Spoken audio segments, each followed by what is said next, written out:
Srimad Bhagavatam class, live streaming from home. The devotees of Sri Radha Gopinath Temple in Sydney, Australia are doing a marvelous job of reading the Srimad Bhagavatam from home during this lockdown period. I wish everybody a very safe time. Please stay indoors and observe the rules. We are in different stages of lockdown. There are some suburbs which are under strict restrictions, where we cannot leave our suburbs and 5 kilometers of our houses. So please wear your masks and sanitize and all those things. And hopefully a prayer to Sri Radha Gopinath that this period finishes very quickly, so that we can all get back to our normal life routines and back to our usual temple service. So anyway, without further ado, I will be speaking to you today about the killing of the demon Hiranyaksa. It is a continuation from one of the other classes I had taken on Lord Shiva, where I had read a little bit about Aditi, Diti, and her husband Kashyap Muni. And they had what had happened was there was a conception of a child at a very inauspicious time. So the result of that was Hiranyaksa, which who we're going to be talking about today. So it will be a continuation from that class. So I will be doing some readings, going back and forth a little bit, not too much hopefully, but the fight with Lord Krishna and Hiranyaksa is quite magnificent, and it's also a bit detailed, but it is really, really interesting, the conception of these demons and the origin. So hopefully we will cover most of it that I'd like to cover, and then there's a little bit of a conclusion at the end where so it is also connected with Lord Krishna's pastimes and Lord Krishna's pastimes in Dwarka, where he marries Satyabhama, and he has a son also. So we'll try to fit in all those pieces together, and hopefully this class will be interesting. So without further ado, I will start the chanting, and then from there we can start. So Jaya Radha Madhava Kunja Bihari, Jaya Radha Madhava Kunja Bihari, Jaya Gopi Jana Vallabha Girivardhari, Jaya Gopi Jana Vallabha Girivardhari, Yashoda Nandana Vrajajana Randana, Yashoda Nandana Vrajajana Randana, Yamuna Tira Vanachari, Yamuna Tira Vanachari, Jaya Radha Madhava Kunja Bihari, Jaya Radha Madhava Kunja Bihari, Hare Krishna, Hare Krishna, Krishna Krishna, Hare Hare, Hare Rama, Hare Rama, Rama Rama, Hare Hare, Hare Krishna, Hare Krishna, Krishna Krishna, Hare Hare, Hare Rama, Hare Rama, Rama Rama, Hare Hare, Hare Krishna, Hare Krishna, Krishna Krishna, Krishna, Hare Hare, Hare Rama, Hare Rama, Rama Rama, Hare Hare, Hare Krishna, Hare Krishna, Krishna Krishna, Hare Hare,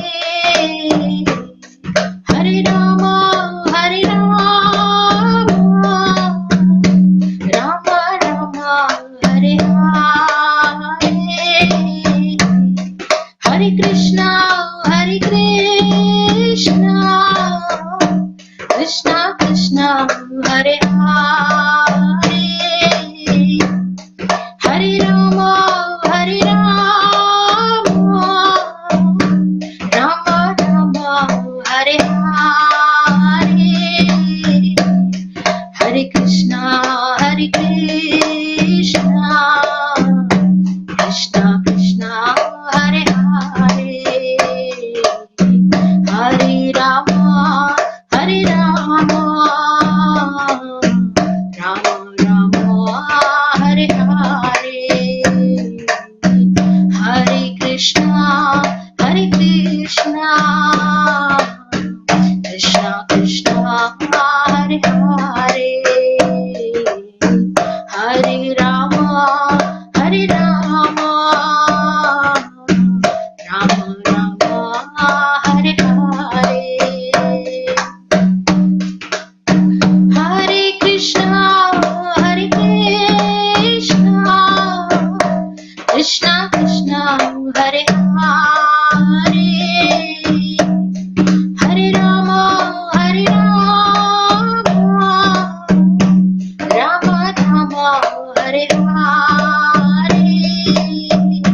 Jaya Radha Gopinath Radha, Gopinath Shri Radhe, Jaya Radha Gopinath Radha, Gopinath Shri Radhe, Jaya Radhe Shyam Jaya, Vrindavan Dham Jaya, Radhe Shyam Jaya, Vrindavan Dham, Jaya Krishna Balaram Jaya, Giri Govardhan, Krishna Balaram Jaya, Giri Govardhan, Prabhupada, Prabhupada, Jaya Jaya Prabhupada, Jaya Jaya Gurudev, Gurudev, Jaya Jaya Gurudev.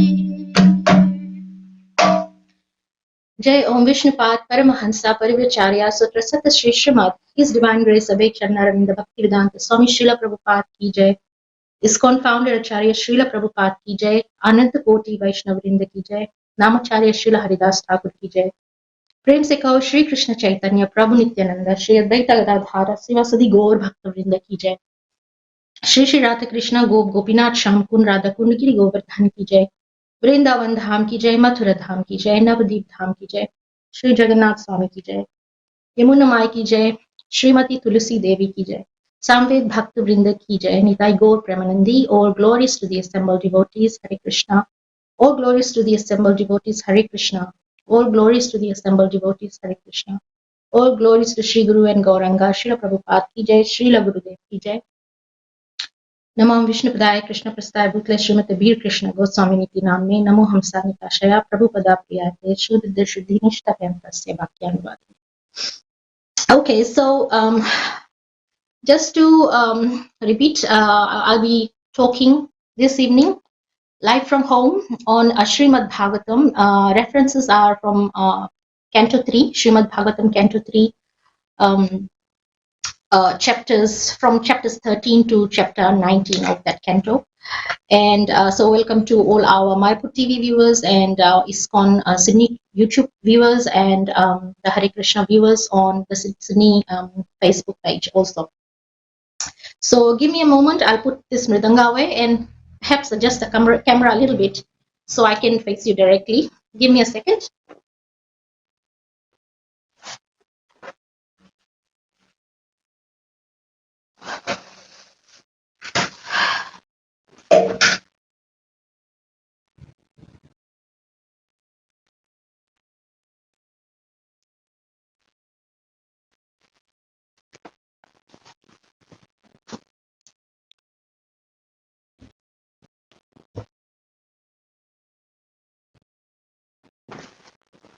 Okay, that sounds good. That looks good. So this evening, as promised, and you would have been given some information on the fly as well, we will be talking about the killing of Hiranyaksha, which is very interesting actually. So Hiranyaksha is the demon, obviously, and Krishna's favorite pastimes is to kill demons. If you didn't know that now. On Krishna's biography, he loves to kill demons. The reason for that, the primary reason, is to protect his devotees, and the secondary, but possibly just as equal, I would say, reason is that he loves a good fight. Everybody likes to have some interesting times or interesting pastimes, or to make life interesting. So Krishna loves to fight with demons, but these demons are not ordinary. They are all incarnations of his devotees. So Krishna is the one who actually plans this. Just adjust the camera a little bit. It seems to be not so optimum today. So what happened was, let's see. Let me see where I can start. Okay, so I'll begin with who kills Hiranyaksha. So obviously is Lord Krishna in the form of the Supreme Personality of Godhead, obviously. And he takes these different incarnations for specific purposes. So in order to kill this demon called Hiranyaksha,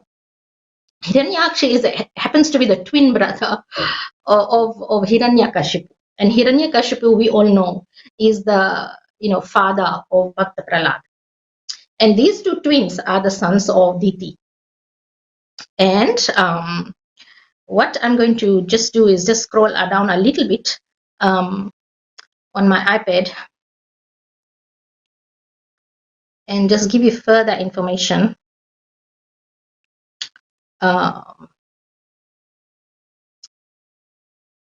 So Varaha is the incarnation, obviously, of Lord Krishna, and Varaha is the incarnation of Lord Krishna in the form of a bow. Bow is something that looks like a pig, but with these long tusks. And obviously, Lord Krishna, lots of people ask, why does he want to take form of a pig, or sometimes a lion? It's actually Lord Krishna's will. It's his wish. He wants to do it like that. So in order to kill Hiranyaksha, he takes this form of the boar, the pig. But the reason behind this incarnation is not really is doer. Krishna loves to do things in multiple tasks. So his reason for doing things, it has multiple reasons. So one of the reasons was that when Brahma was doing this creation, Lord Brahma, the beginning of creation, he created Manu. Manu is the first Purusha, the man, not the first one, but the main one, we'll say, who procreates. So Brahma created Manu, and there was this creation of Manu, and I'm just going to read a little bit so that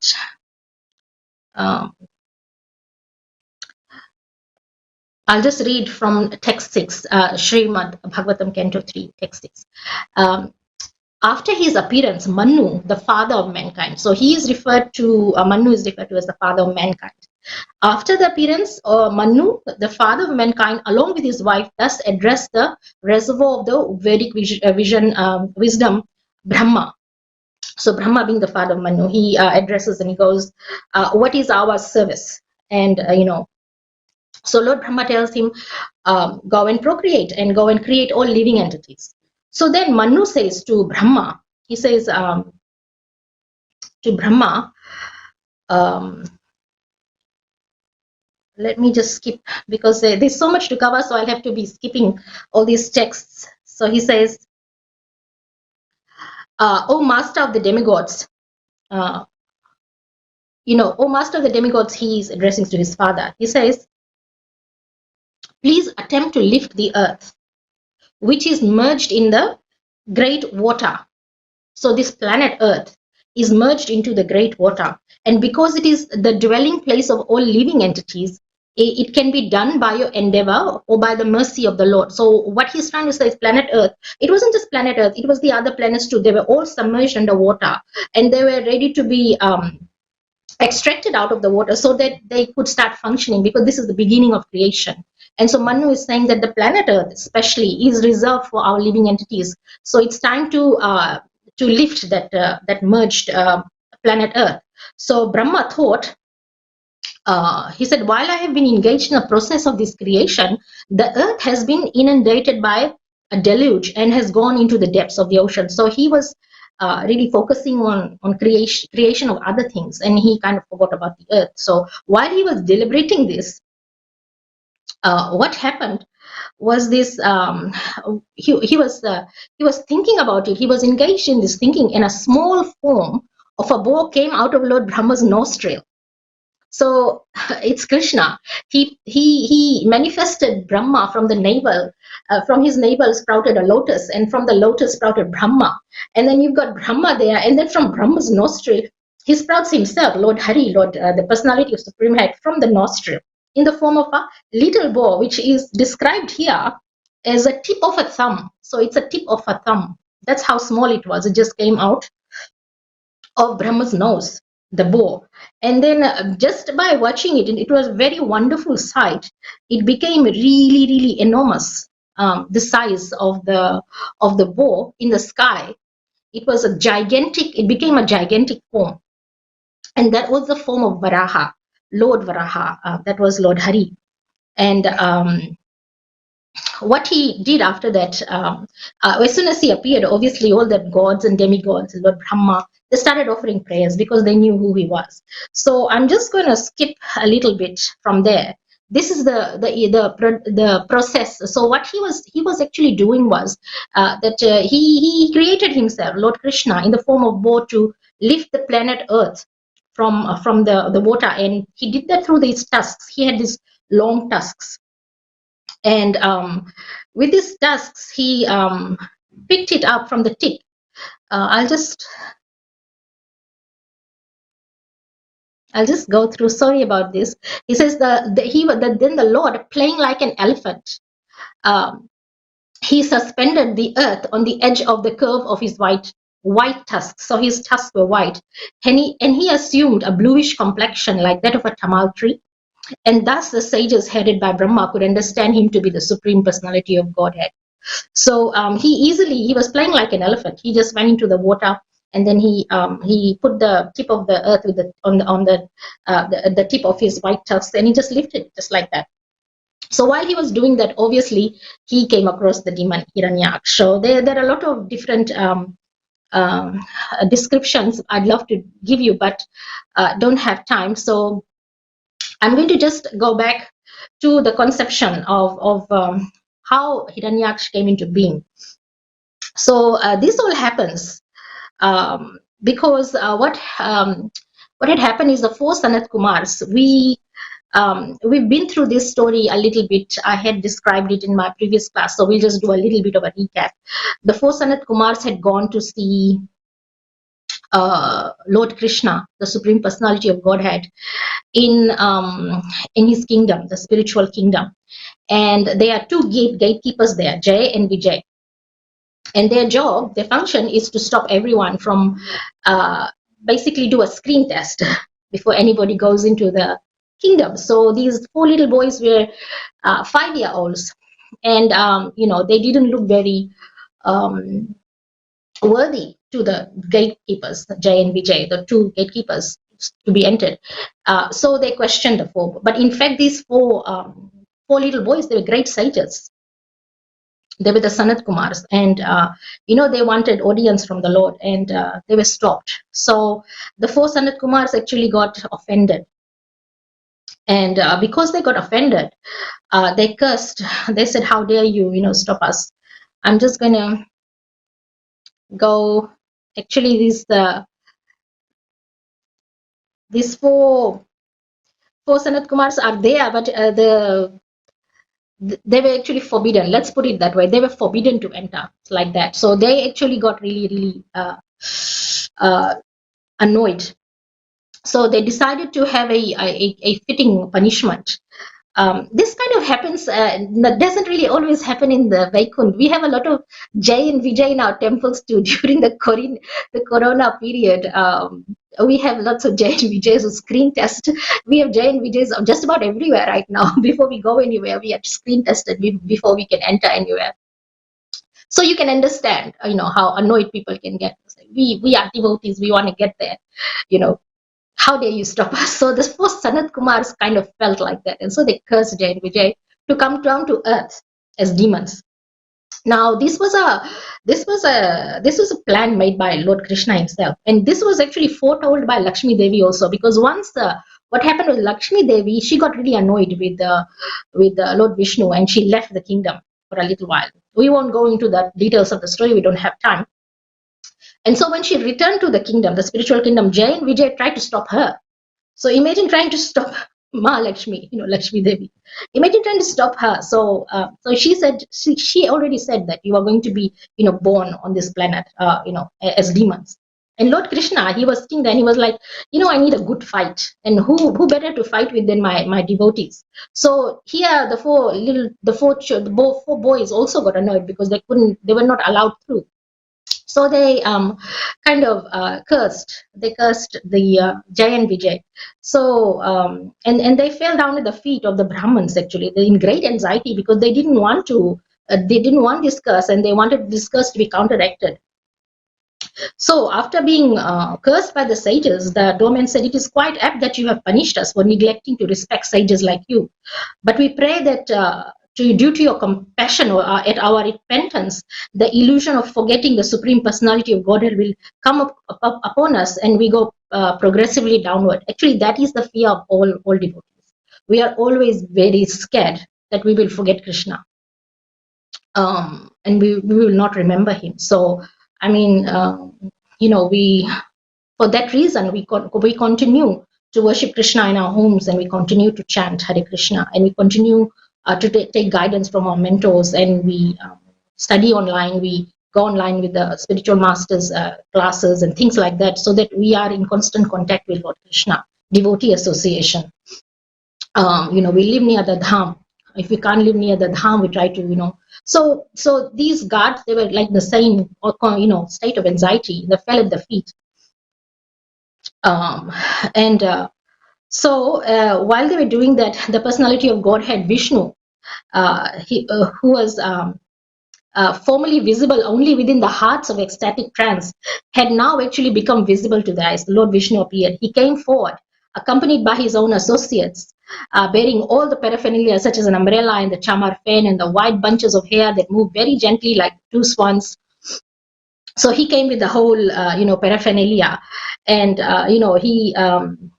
he was adorned with a girdle that shone brightly in the yellow cloth, covering his large hips, and he wore a garland of fresh flowers. This is all described in the Srimad Bhagavatam. I'm reading very quickly. His nose was prominent, his head was covered with gem-studded crown, charming necklace. Between his stout arms, neck adorned with a gem known as the Kaustubha jewel. Kaustubha jewel, Lord Krishna wears. The exquisite beauty of Narayan became really magnified, and just by looking at the Lord Narayan, the four Sanat Kumars became pacified. The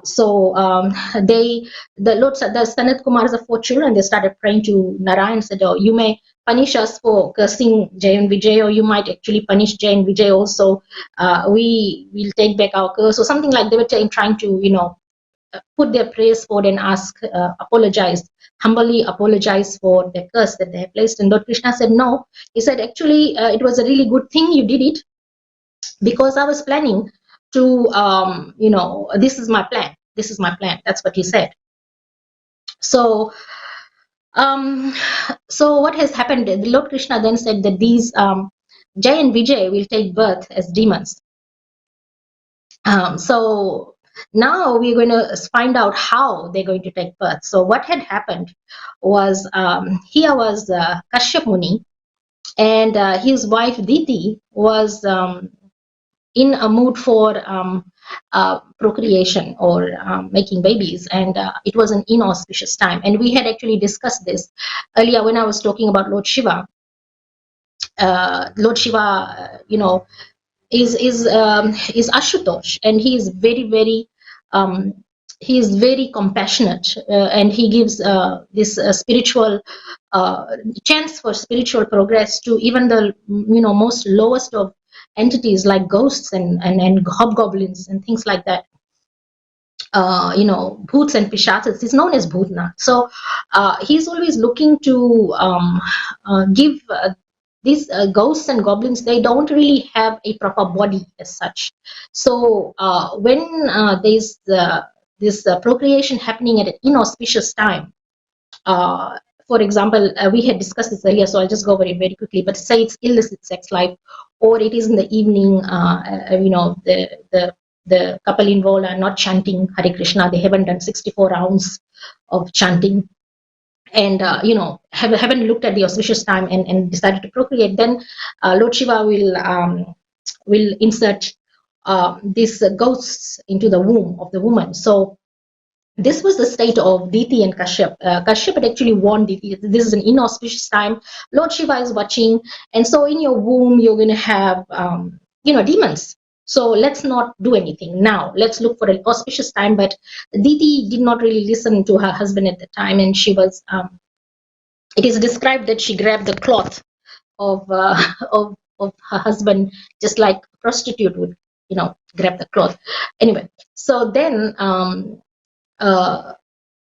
He obliged and decided to fulfill his wife's wishes, and so she became pregnant.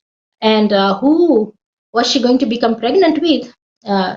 This is on Srimad Bhagavatam, Canto 3, Chapter 14. The title is Pregnancy of Diti in the Evening.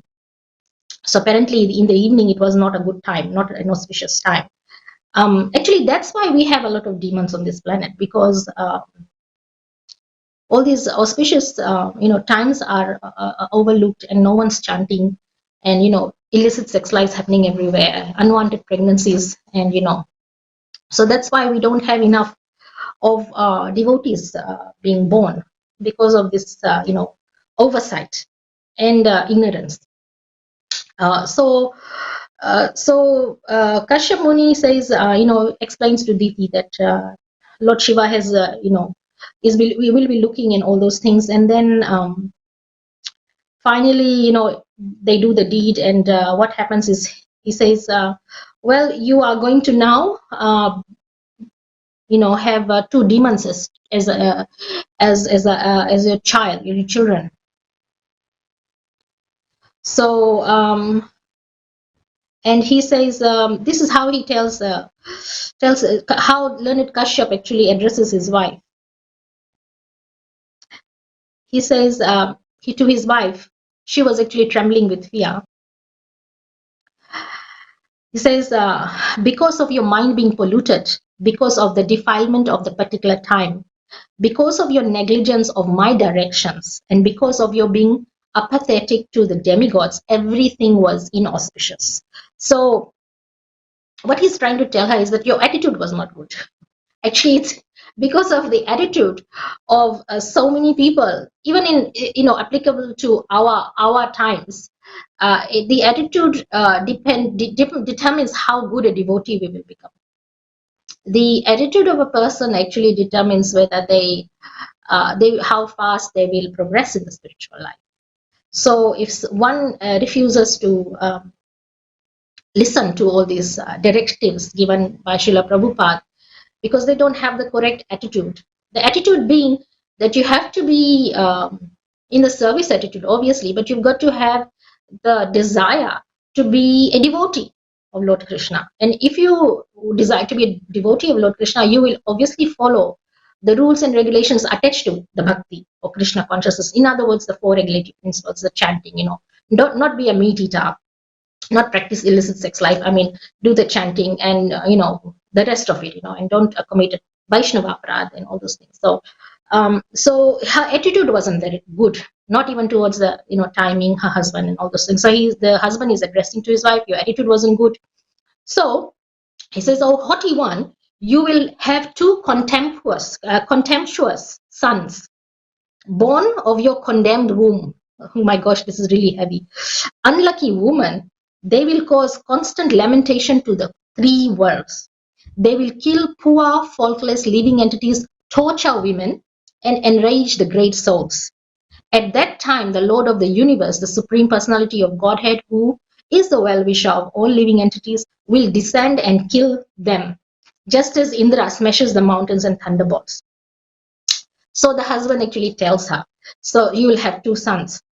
So um, we'll skip that part, and I'll go on to the next chapter. So we'll be actually covering several chapters, which is quite challenging. And especially if I'm going back and forth several chapters just to make the story flow a little bit better. So, so here Diti is impregnated with two sons. When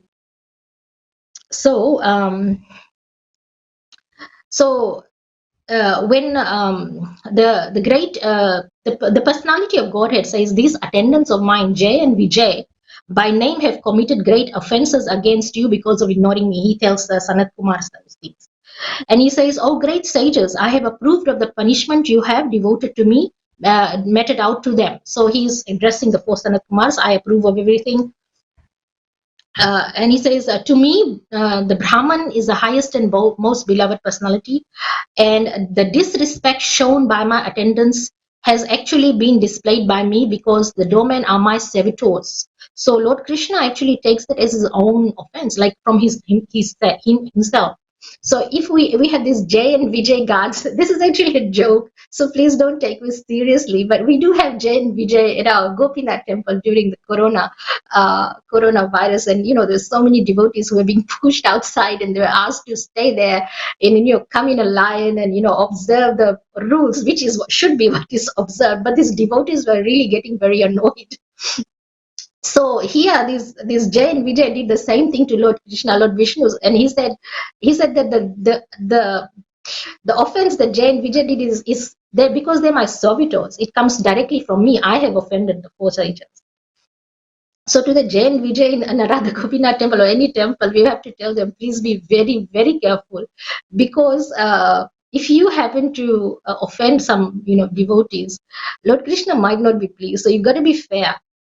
Yeah, and we all know it's trying times, but it's a joke, so don't take it personally. But it just reminds me of the time that anyway. So he says, the Lord continued, because I'm the servitor of my devotees. He says, I'm Bhakta Vatsala.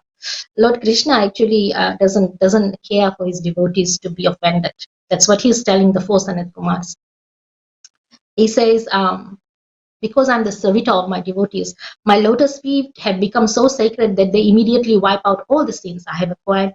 Such disposition of the goddess of fortune doesn't leave me, even though I have no attachment for her, while others praise her beauty, observe her sacred vows, all those things. Then he says to the Brahmins, even though the sages had been bitten by the serpent of anger, their souls were not satiated. Well, they took a little bit of convincing by Lord Krishna, let's put it that way. But they were very delighted to behold Lord Krishna. So he said, Lord Krishna said, it's all good, it's all fine. Let's have this, curse on the four Sanat Kumars, and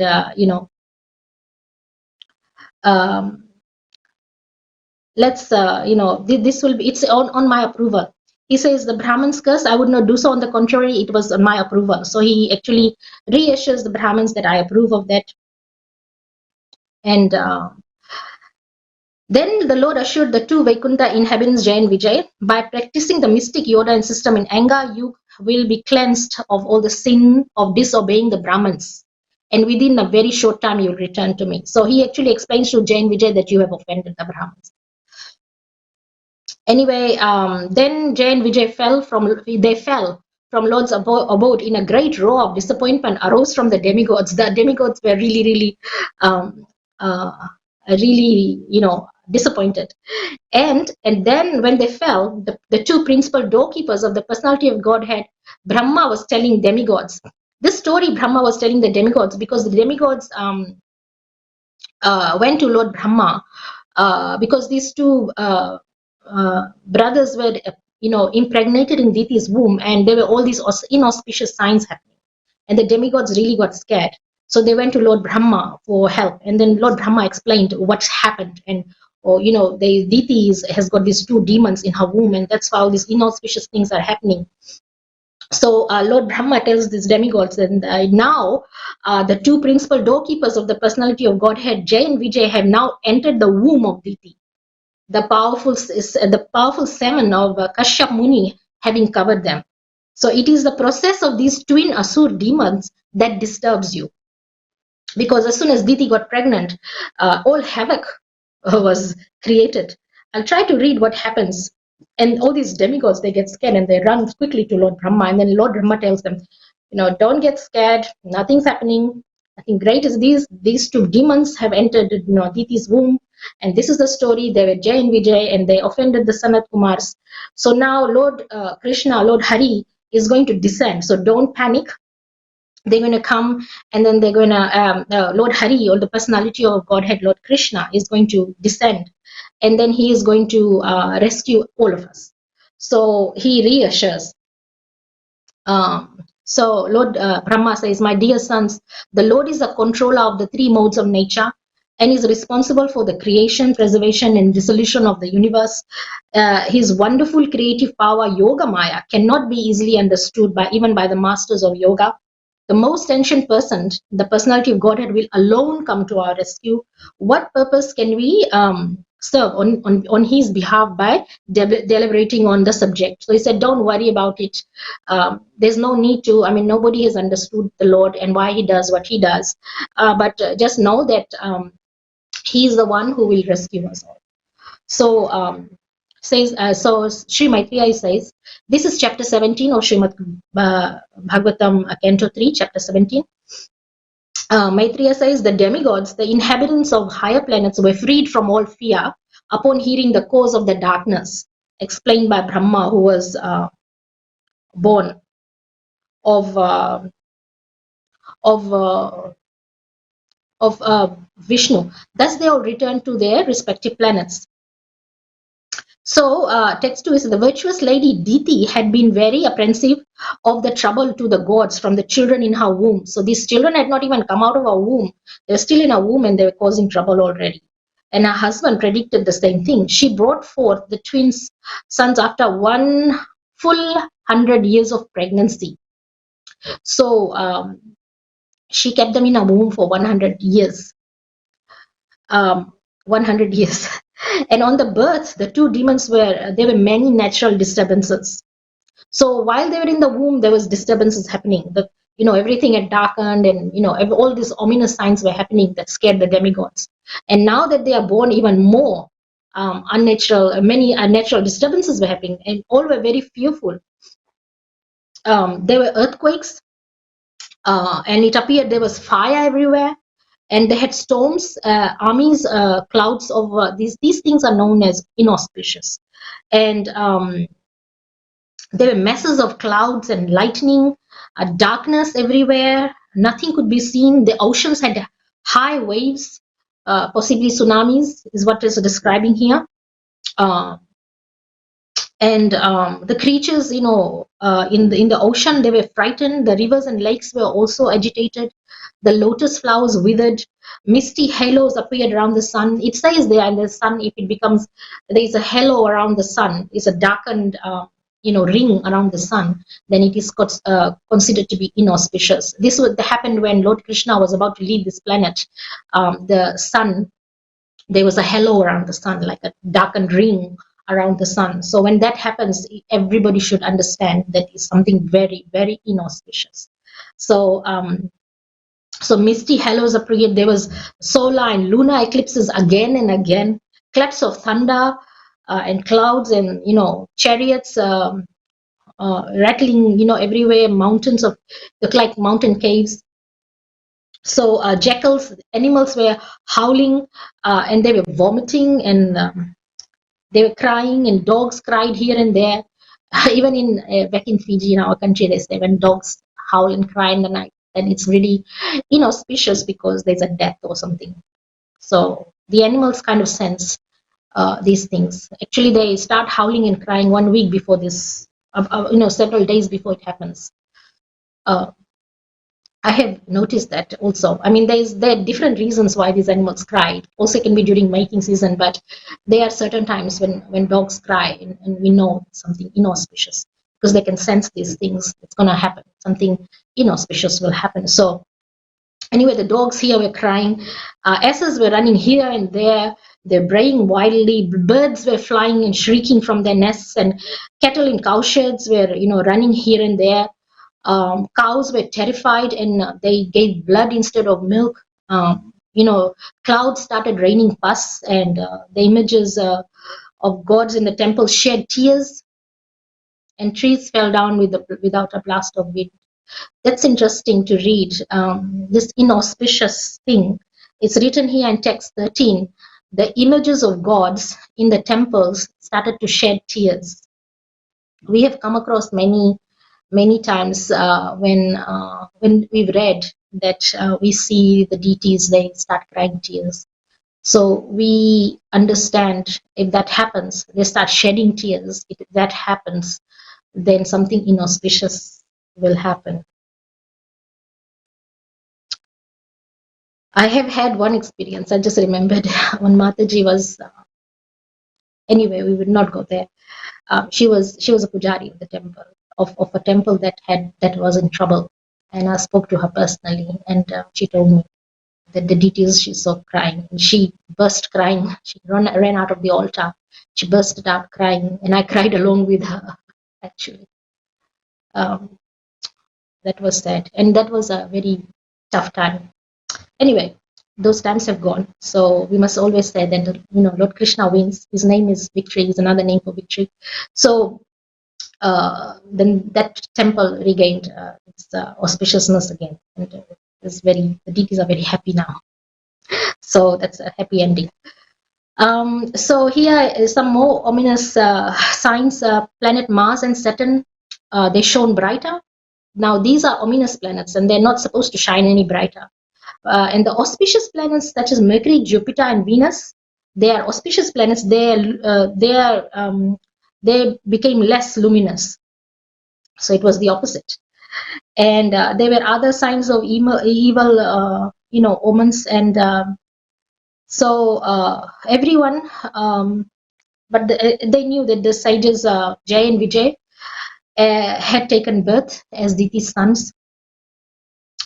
And so these two demons, they grew up to be like, they had these magnificent bodies. The bodily features, they had steel-like frames. When they started growing, they became just like two great mountains. Their bodies became so tall, they blocked the view in all directions, and the earth shook at every step. Their arms were adorned with brilliant bracelets, so they were very opulent. Actually, Hiranyakashipu was known as one with golden cloth and just a golden bed. So I mean, golden in the golden form, Hiranyakashipu enjoyed comforts. So one with the golden bed or something like that, and with the golden cloth. And Hiranyaksha was one with the golden eyes. Kashyap Muni, Prajapati, he named those two children, those two sons. The one who was born first, he named Hiranyaksha. The one who was conceived first was Hiranyakashipu. So Hiranyakashipu was the older one. He was conceived first, but the one who was born first was Hiranyaksha. So Hiranyakashipu was obviously, he received a benediction from Lord Brahma. So he was really proud and puffed. Brahma had given him the benediction that he was going to control all the three planetary systems. So they were really made powerful right from the beginning. And Hiranyaksha was the same. Hiranyaksha's temper was really difficult to control. He had anklets of gold tinkling about his feet. He was adorned with a gigantic garland, and he had a huge mace resting on his shoulders. So, what happened was that he had incredible strength, mental and bodily strength. He did not fear death. Neither of the brothers, they did not fear death. and no one was checking him. The gods therefore were seized with fear. The demigods were all in fear. They ran here and there and they disappeared. And at the very sight of him, they just went and hid somewhere. So they kind of like ran away. They hid themselves, just like snakes hide themselves from the fear of Garuda. So for not finding Indra and other demigods who had previously been intoxicated with power, because the demigods, they're always intoxicated with power. They've got all the power and they've got all the opulences and, you know, the apsaras and everything is really nice. And so they're intoxicated with the power. It just happens. So they vanished before the sight of Hiranyaksha and Hiranyakashipu. So when they went to the heavenly planets, so after returning from the heavenly kingdom, the mighty demon, who was like an elephant in wrath for the sake of sport, dived in the deep ocean and was roaring terribly. So what happened is, after visiting the heavenly planets, Hiranyaksha wanted to have some more fun, so he dove into the ocean. He dove into the ocean, and on entering the ocean, the aquatic animals who formed the host of Varun were stricken with fear and ran far away. Thus Hiranyaksha showed his splendor without dealing a blow, moving about in the ocean for many, many years. So apparently he was in the ocean for many, many years. The mighty Hiranyaksha smote the gigantic wind-tossed waves again and again with his iron mace, and reached Vibhavari, the capital of Varun. So he was there in the ocean for many, many years, and he was, terrorizing all the aquatic animals. And he was using his mace, to play with the waves and things. And finally, he reached the abode of Lord Varun. So, and the abode is called Vibhavari. And Vibhavari is the home of Varun, the lord of aquatic creatures. So Varun is the lord of aquatic creatures and guardian of the lower regions of the universe, where the demons generally reside. So there Hiranyaksha fell at Varun's feet like a low-born man. He was just playing. He fell at the feet out of mockery, like he was being arrogant. And to make fun of him, he said with a smile, "Give me a battle, O Supreme Lord." So he challenged Varun for a fight. Varun, the lord of the aquatic animals, the lord of the sea.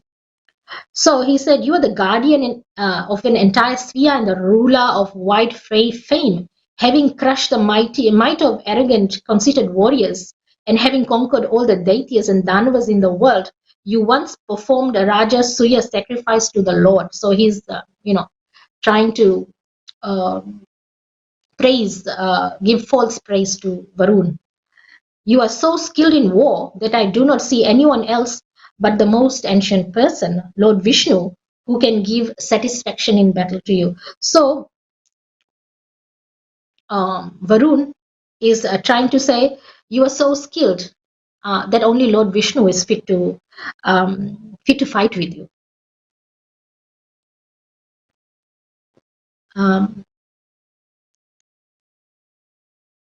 He said that I'm not really good enough for you. That's what Varun said after Hiranyaksha challenged him for the fight. Varun said, "I'm not a mighty one, but you are so skilled that only Lord Vishnu can give you the satisfaction in battle.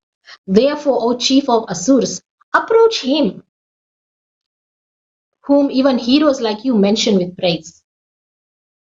So he's told, okay, go to Lord Vishnu and you'll get a war with him, you'll get a battle. So Varun continued, "On reaching him, you will rid of your pride at once. You will lie down in the field of battle, surrounded by dogs for eternal sleep." Oh, so that was not a good thing, he said. He must have incited his anger in that way. "It is in order to exterminate wicked fellows like you and to show his grace to the virtuous that he assumes various incarnations like Varaha." So here Varun Devta, the demigod, he predicts that you will be killed by the Varaha form. And this is what we had discussed earlier. Varaha came from the nose of Lord Brahma, but he came, to rescue planet Earth. But at the same time, he came to kill Hiranyaksha. So chapter 18 deals with the battle. And so Maitreya, he's, Maitreya is narrating the story to Vidur. He says, the proud and falsely glorious Daitya paid little heed to the words of Varun. Oh dear Vidur, he learned from Narad the whereabouts of the Supreme Personality of Godhead and hurriedly betook himself to the depths of the ocean. So he actually went to Narad Muni to see where is Lord Vishnu. Actually, Narad Muni knows everything. And Narad Muni also assists Lord Krishna, Lord Vishnu, in his pastime. So Narad Muni must have known its time has come. So let me, hurry things along and tell him the whereabouts of Lord Vishnu. So Varaha came to know where Lord Vishnu is in the depths of the ocean. So he went there. He went to right down to the deep ocean, and he saw there the all-powerful personality of Godhead in his bow incarnation. He saw that bow incarnation there, and bearing the earth upward on the ends of his tusks.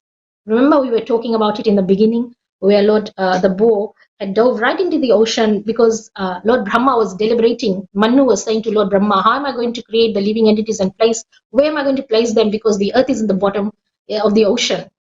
So please, he said, remove the planet Earth from the bottom of the ocean. And so when Lord Brahma was deliberating or thinking about it, Lord Varaha came out of his nose. And then, in the size, the tip of a thumb, and then started growing bigger and bigger into a gigantic form, had these white tusks. And then from his white tusks, it dove into the ocean and then placed the earth on the tip of his tusks. So this is what Hiranyaksha, now when he dove into the ocean, this is what he's looking at. He sees the bow incarnation bearing the earth upward on the ends of his tusks and robbing him of his splendor with his reddish eyes. So he thinks that, okay, just because Lord Hari has got the earth in the tips of his tusks, his own splendor is being reduced. So the demon laughed and said, oh, amphibious beast. The demon addresses the Lord, oh, best of the demigods dressed in the form of a boar, just hear me. This earth is entrusted to us, the inhabitants of the lower regions. So he tries to claim planet Earth. You cannot take it from my presence and not be hurt by me. So he tries to stop Lord Varaha from taking that planet Earth. He says, you rascal, you have been nourished by our enemies to kill us. You have killed some demons. So he's saying some very nasty things to Lord Vishnu in the form of Varaha. He says, you have killed some demons by remaining invisible. Oh fool, your power is only mystic. So today I shall enliven my kinsmen by killing you. So he's challenging Lord Vishnu, Varaha. He says, I'm going to kill you, and I'm going to do the rest of my demons a favor by doing so. So the demon continued, when you fall dead with your skull smashed by the mace. So he's got his mace, so he's challenging him with his mace. And he says, well, I'm going to kill you, and the demigod sages will offer oblations and sacrifice and devotional service will automatically cease. So they will stop worshipping you, and they'll be like trees without roots. So although the Lord was pained by the shaft-like abusive words of the demon, he bore the pain. That's interesting. But seeing that the earth was on the ends of his tusk, was frightened. The earth, that's Bhumi Devi, she was frightened. The earth was frightened. He rose out of the water, just as an elephant merges with his female companion when assailed by the alligator. So planet Earth was being, it was in fear of what's going to happen.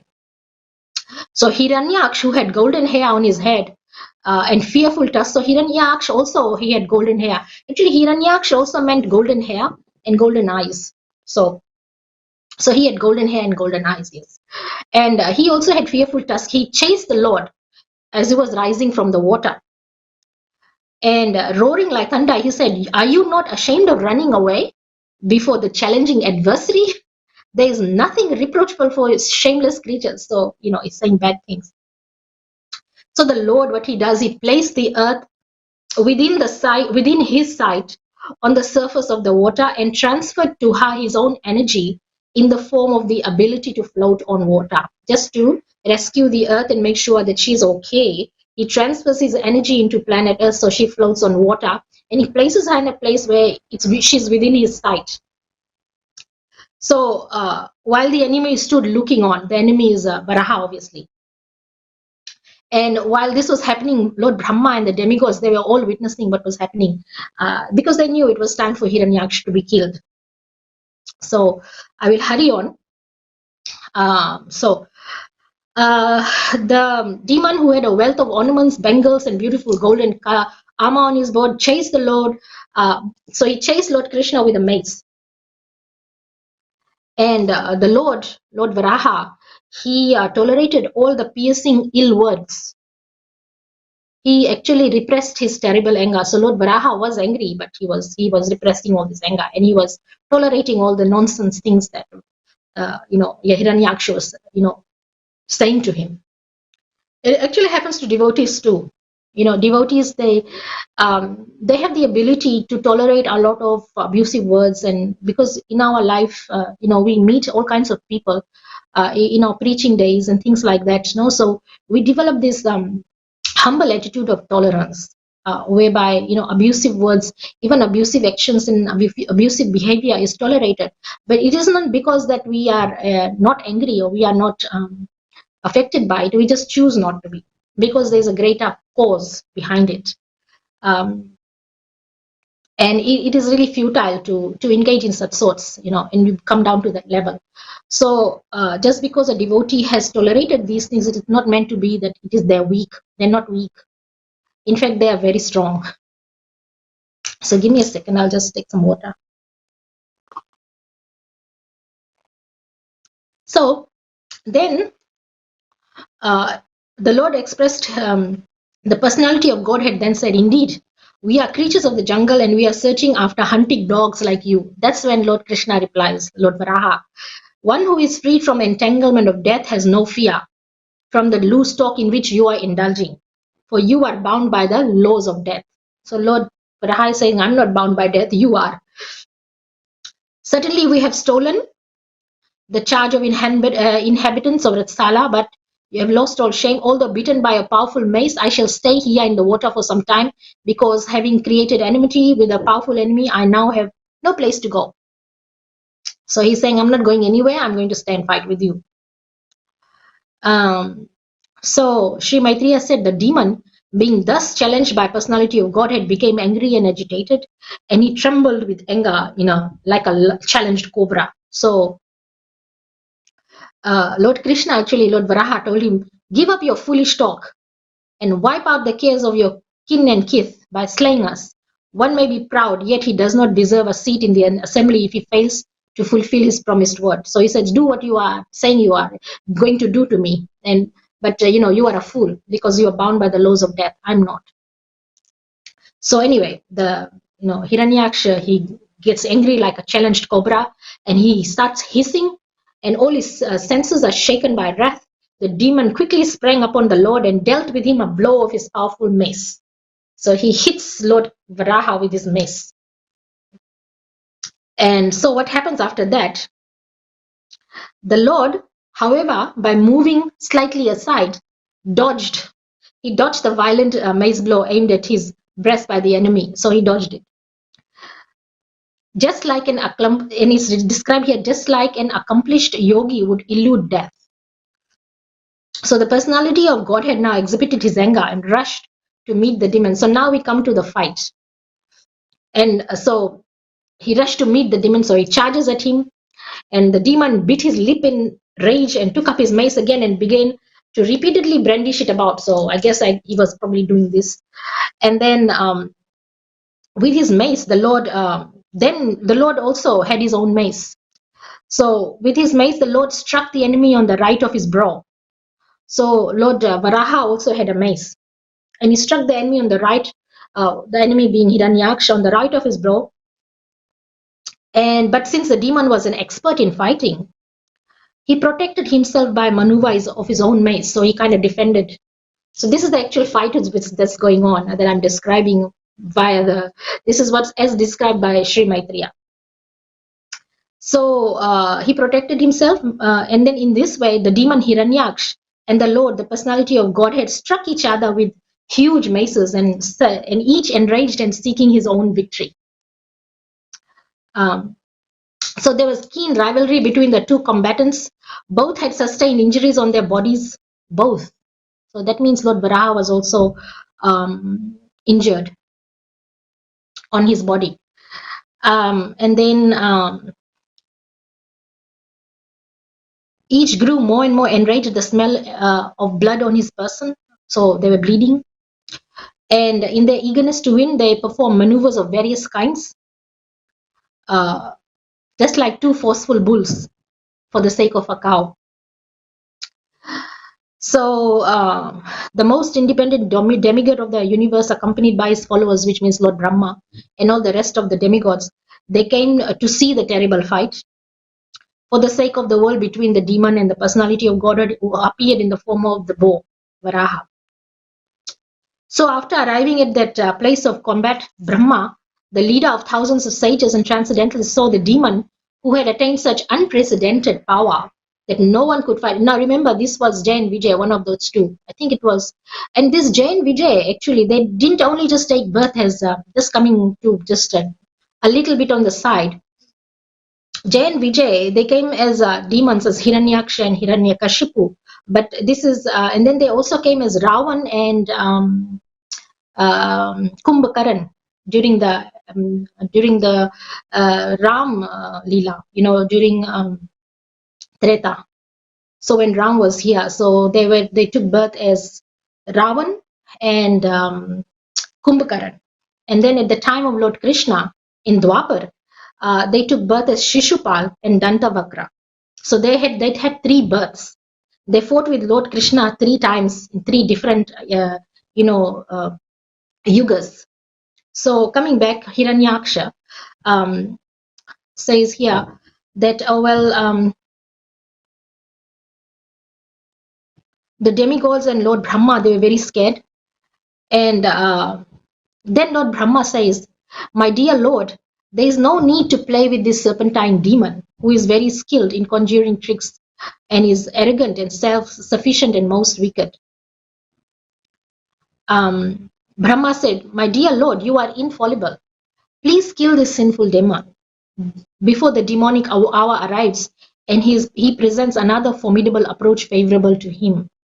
You can kill him by your internal potency without doubt." So Lord Brahma actually prays to Lord Varaha, Lord Boar, in the boar form, "Please kill him now. Don't play with him anymore." So actually, Lord Varaha, he was playing with Hiranyaksh, just like a cat plays with a mouse.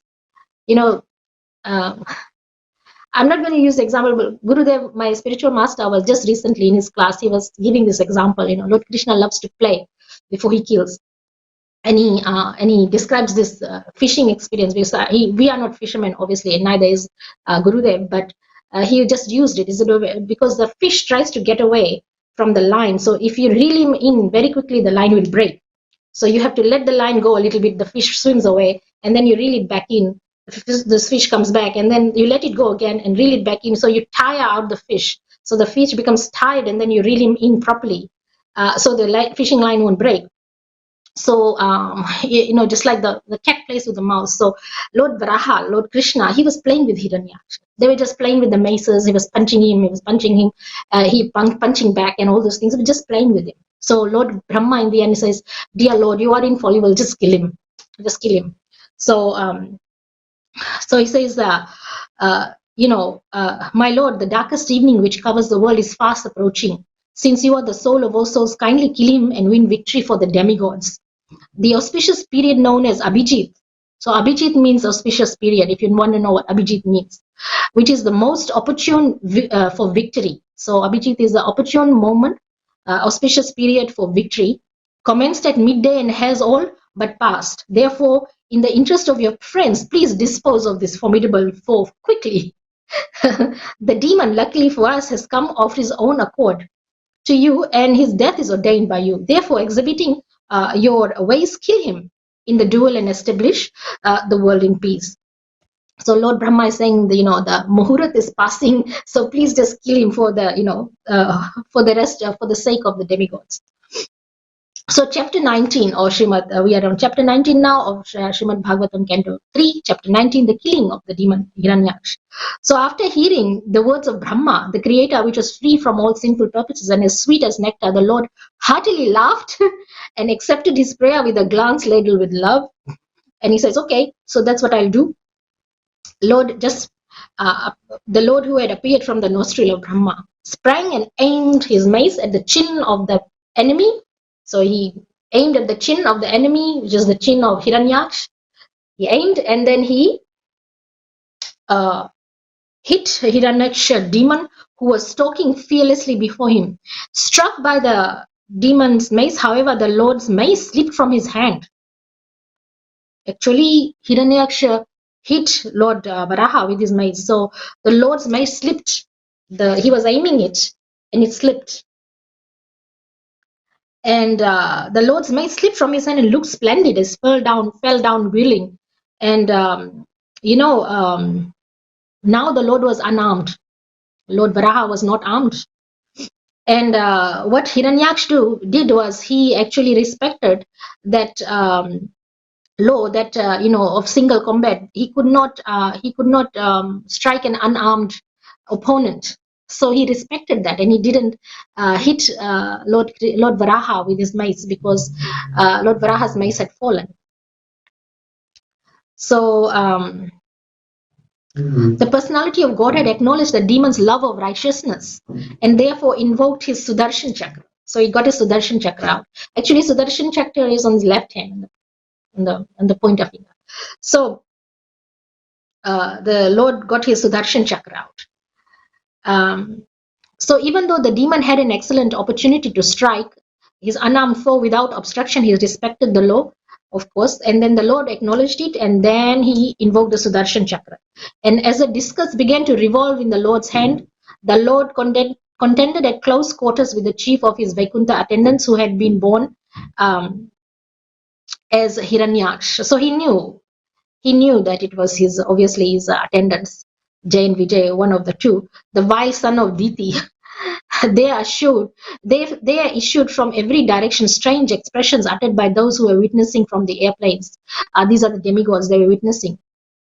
They had no knowledge of the Lord's reality, and they cried, "May victory attend you!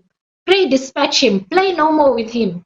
So when the demon saw the personality of Godhead, who had eyes less like lotus petals, so Lord Varaha looked very beautiful with lotus eyes. Actually, he said, Lord Krishna, whatever form he takes, he always looks beautiful with lotus eyes and everything. Even as, we are almost nearing to the end. So I've got to really, really rush through this. So anyway, so with this Sudarshan Chakra, he says to Hiranyaksha, you are slain. And so while his enemy looked on the Lord in boar form, the enjoyer of all sacrificial offerings playfully knocked down the mace from his left foot, and then so he was really, really basically, I will just come to the last bit. Hiranyaksha also tried to attack him with a trident, and the personality of Godhead tore the trident in pieces with his Sudarshan Chakra. And then after that, the demon employed different tricks. He tried to disappear by his Maya, and in his Maya, the sky started raining blood and pus and stool and urine and all those things, and all kinds of demons came, yakshas and rakshas. He was using his mystic power to attack Lord Varaha. And all these demonesses, these females also came, and they tried to attack Lord Krishna.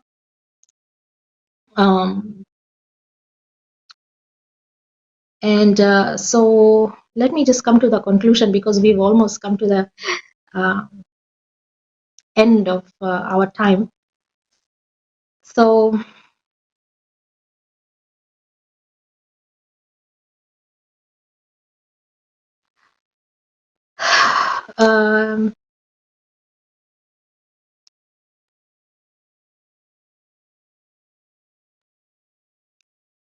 so demigod says, all obeisances unto you. The demigods actually praised him. I'm just trying to find the place where Lord Krishna actually strikes the final killing blow. There's quite a lot of texts we haven't been able to cover, so just bear with me while I find the actual text.